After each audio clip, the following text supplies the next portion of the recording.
This is the MG5 Alpha. It's a compact sedan. It comes with a sunroof, a leather interior, power adjustable seats, and it only sells for 900,000 pesos. How does it compare to the Toyota Vios and the Honda City? Let's find out.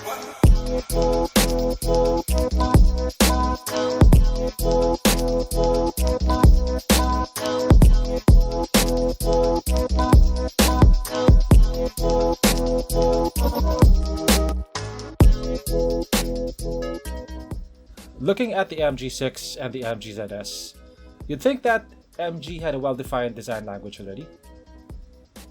That design language, though, looked too much like Mazda's Kodo design. It still looked good, though. The MG5 deviates from that design language quite a bit. It doesn't look like a Mazda copy at all. Unfortunately, I don't think it looks as good as the MG6 and the MG ZS.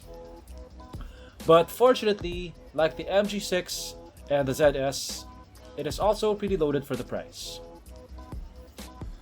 MG took the conservative route on the MG5. It is not overly styled and it's not aggressive looking at all. You have an abundance of long straight horizontal lines at the front, which reminds me of Volkswagen styling a bit. Unlike most cars nowadays, it doesn't look angry. It doesn't even look mildly annoyed. It looks pretty chill. It looks poker-faced. The headlights are looking pretty big compared to the squinty looking headlights of most cars nowadays. It has projector halogen lights with LED daytime running lights. You have this curvy shoulder line, which is a bit of an oddity in modern car design. Most cars have straight character lines or lines that curve upwards or downwards, but rarely do you see character lines that are in the shape of a sine wave. Maybe my eyes just need to get used to it, but it kind of looks like it got squished in the middle. The trunk's lid has this sharply sculpted ridge, which makes it look like the MG5 has a ducktail spoiler. The MG5 uses chrome pretty tastefully. The chrome accents on the grille, around the window line, and on the trunk make it look more premium. If you ignore the details and focus on the entirety of the car, it is not bad looking. The styling is not to my taste, but I'm sure it's for someone else out there.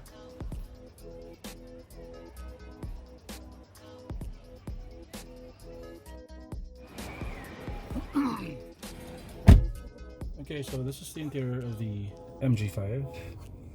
First impressions, it looks a lot more expensive than what the price tag suggests. This is leather. This looks like aluminum, but I think it's plastic. Plastic. Leather. Car's leather seats, and they're power adjustable. The steering wheel is also leather covered, although the padding is not, it's quite firm. It's not very soft. You have controls for your infotainment, your hands-free operation. I'm not sure if it has cruise control. I'll check later. And the steering wheel, you have aluminum accents. I think this is actual aluminum. The car has an electronic parking brake with auto hold. It has two cup holders over here, two USB ports, a 12-volt outlet.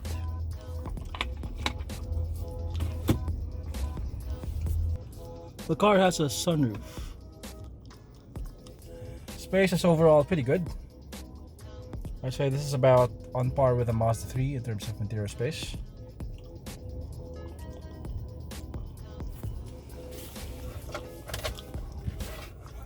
Even the glove box is dampened. Yeah.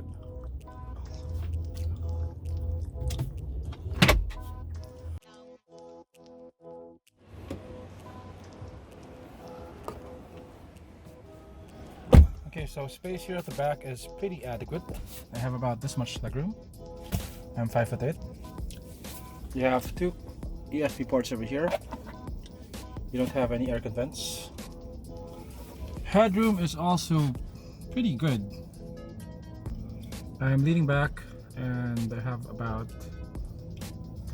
this much headroom, 2 fingers worth of headroom. There is no center armrest though. Like at the front, you have leather seats here. This is leather covered and it's padded. Plastic. That's it.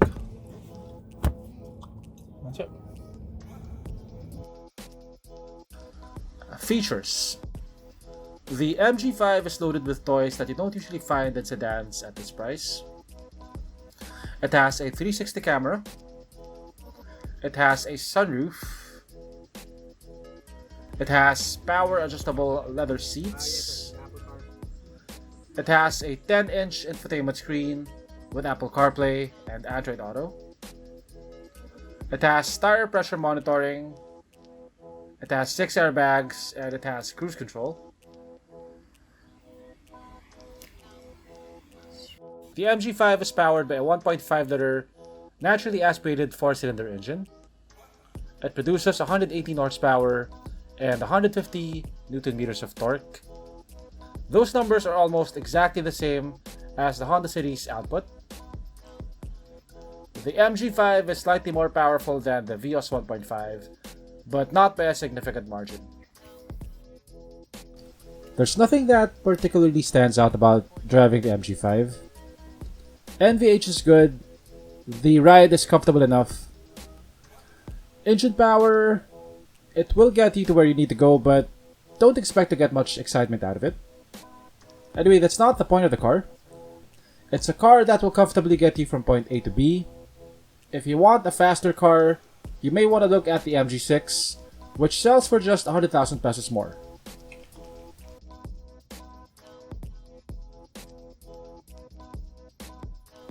Because everyone is focused on making crossovers right now, the MG5 doesn't really have a lot of competition, especially from fellow Chinese brands.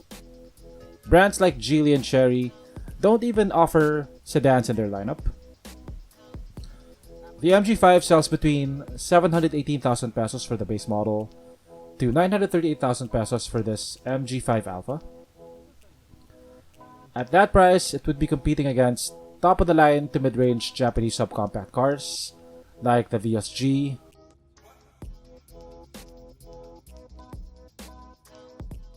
or the Honda City 1.5 VX. In terms of interior quality and features, the MG5 has the advantage over both of the cars that I just mentioned.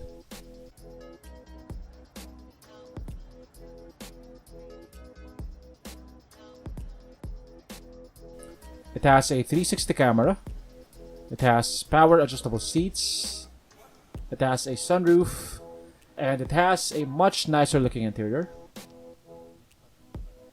I think the main question that most potential buyers should be asking is this brand reliable?